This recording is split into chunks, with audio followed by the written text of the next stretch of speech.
coming up to 21 minutes after 6 on this morning. Tuesday morning in Kingston. The sun is properly risen in the east. Good morning to you all, wherever you are. Thanks for tuning in on YouTube. Thanks for tuning in throughout the diaspora. Right. You're right in time with the headlines with your girl. If she was here yesterday playing football, she would be Droney K. Dawkins. Good morning.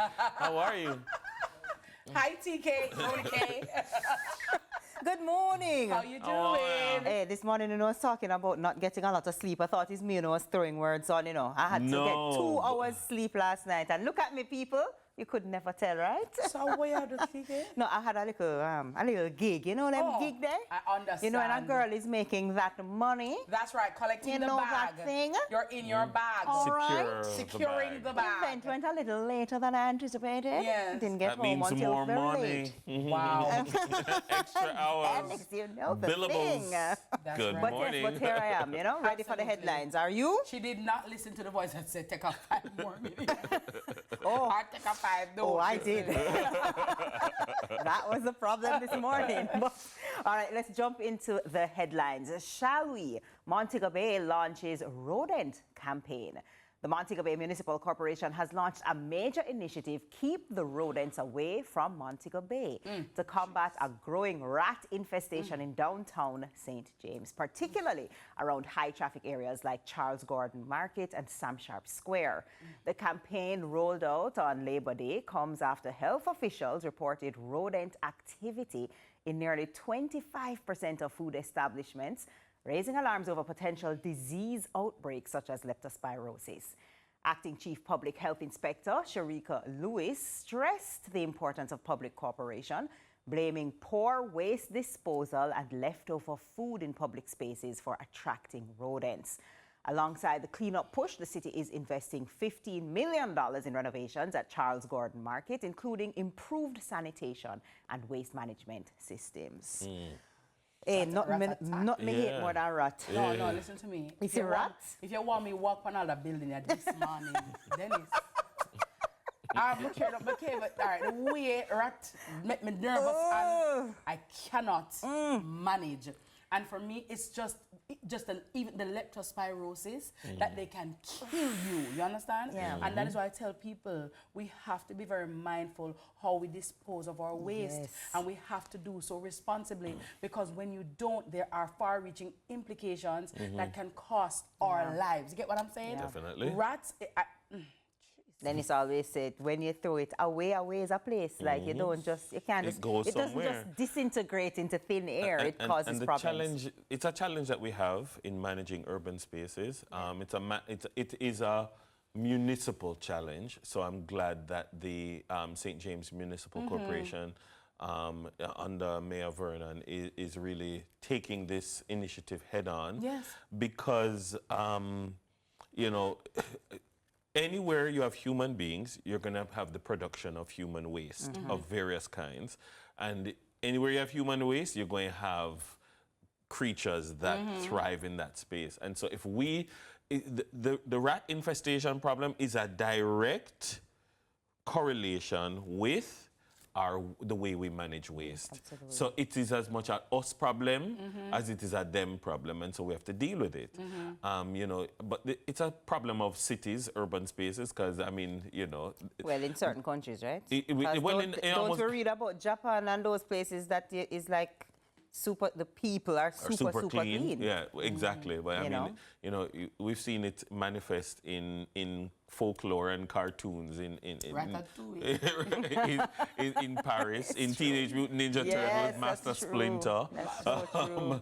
And in Jamaica, I remember we used to do a lot of stories about rat infestation in New Kingston. Yes, yeah, that on was the a thing. hip strip. At one point, one of those rats, I had to jump on my car bonnet, and they had to, come on, come off. Yeah, I'm not coming off. Come remember, say they use runners, so you see wear bulletproof vests. Them have visa and them have driver's license, and them do air round there. And TK, I was coming from a restaurant, and I went round the back, and I saw Yes, like I know round the back where I you're saw talking. like a family. Yeah, I said No. hello. We all know that. This was round the me back. under bonnet, Yeah, and man. I just said, kindly just jukes the car, because I'm not coming out. While you're on the bonnet? Yeah. No, yes, you're I'm serious. honest. We were talking about being TK, a, you want them could have kidnapped their we're house talking about ransom. being. You ever see a rat sit down, so? Not too terrible. Oh, like that. You ever see a rat sit down, I'm so? not around long enough to see it. Eh? If I'm a The rat cigarette, them I'm round there used to gone. pop champagne. Them, look here, I'm just happy, as Dennis said, that the mayor is dealing with it. Yeah. But I'm also asking us as citizens, us Yeah. as people. It requires compliance. Yes, compliance. Yes. Yeah. And it's a cohesive effort, right? Because it doesn't make sense the mayor and the municipality, they're putting in the requisite things to You're deal gonna with do it. a big cleanup. And then we just dirty dirty it up again. Yeah. Yes. Right. Yeah, Yeah. it has to be, you know. So again, these things require systems. Yeah. So it requires a regular garbage collection regimen. I mean, if we could get to a point where we get to a baseline or a ground zero, all right, we've cleared the place. Because New you know? Kingston is clear right now, Yeah. based on what we used to see, and it was a It problem. nowhere near as bad, And, yeah. nowhere near as bad, because it was No, you have to tell me. dreadful. We know that. Dreadful. We know and that. they got on top of it, the municipality got on top of it. Yeah. So I'm sure that Montego Bay will do the same, and I'm quite sure that the citizens there don't want them there anyway, Precisely. you know? So let's just do the Precisely. right thing and get rid of the rats. Yeah, keep the right. rats away from Montego Bay. Yes. All right, so next up, Gisco Alpart to reopen by year end, boosting yeah. St. Elizabeth's economy. The Gequan Iron and Steel Company, Gisco Alpart Alumina Refinery in Nain, St. Elizabeth, is set to reopen by the end of 2025, marking a significant step in revitalizing Jamaica's mining sector. Minister of Agriculture, Fisheries and Mining, Floyd Green, confirmed that over 300 workers have been employed for asset verification as part of the reopening process. The facility, which has been closed since 2019 for modernization, is the country's only high-temperature alumina refinery uniquely capable of processing lower-grade bauxite found in some areas of Jamaica. The reopening is expected to create hundreds of jobs and stimulate economic activity in the region.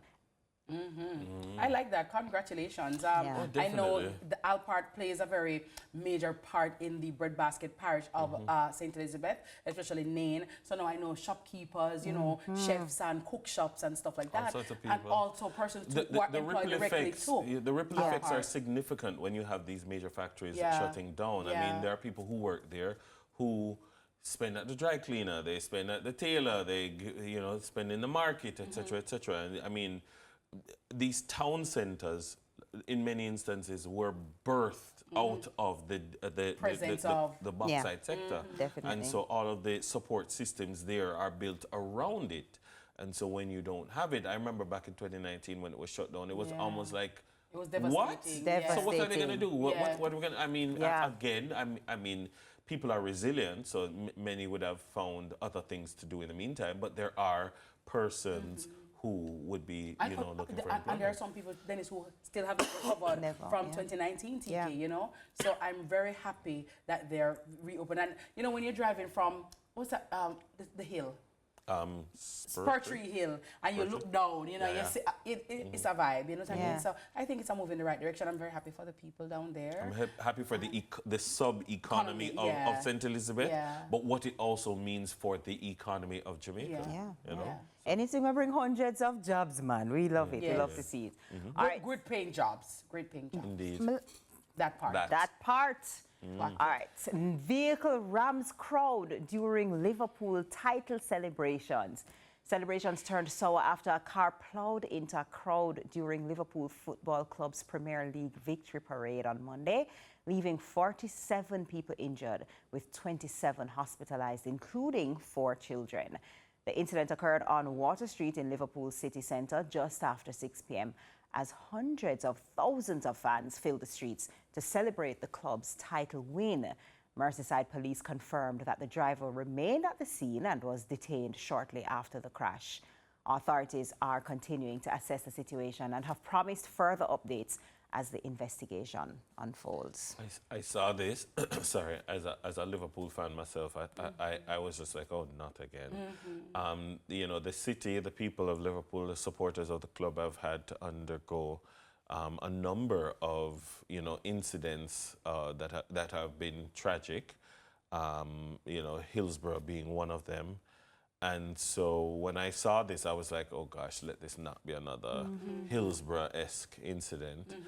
It turns out, well, thus far, no one has died. There were about 20 persons who were able to be treated without being hospitalized, and then another 27 who had to be Went to hospitalized. hospital. It broke my heart when I saw it because, you know... It was supposed to be a great day. It was just supposed to be a supposed great to be a day. Celebration, And then laughter, then you joy. plow your vehicle into the crowd and you just sit there. It's like, to what avail, to what end, you know? I was wondering, is this person inebriated? Is this Mentally challenged? What is What? going on? I mean, they very quickly stated that it is not being treated as an act of terrorism. So I mean, it wasn't like that. So what? I'm just hoping that he's not a fan of another team that upset Yeah, that no, Liverpool win, because no, that's not the way to be upset. Right, You know what I mean? I Who would does that? really doubt that I that hope could so. have been it. I mean, Because I know people take them football serious, but this is different. It was a very unfortunate situation, but I'm Yeah. happy that no deaths have been reported, and I hope it stays that way. But these are things now that just dampen everybody's spirit, and now also makes you very fearful of the next time or any event like this. Because when you're at these events on TK, you're looking around, you're so petrified, you're not at ease because you're just wondering, is this the event gonna moment? be- is this Yeah. the moment when it's going to happen at my event? And you know, these selfish people rob the joy. They suck out the happiness out of a wonderful situation, because now you're always going to be on pins and needles, especially as a parent. You take You your don't want to send them children. out, You you don't don't want to go. send out your you know what For I mean? years to come. Yeah, yeah. For years to come. Yeah. So our hearts go out to all those persons, the Liverpoolians, celebrating yesterday, and you know, we just send you strength and prayers, and just hope that everybody will be okay. Indeed. All right, that's a wrap on our headlines this morning. Thank you very much, Teeks. Thank you. All right, it's time for a quick break, and there's more Sunrise after these messages.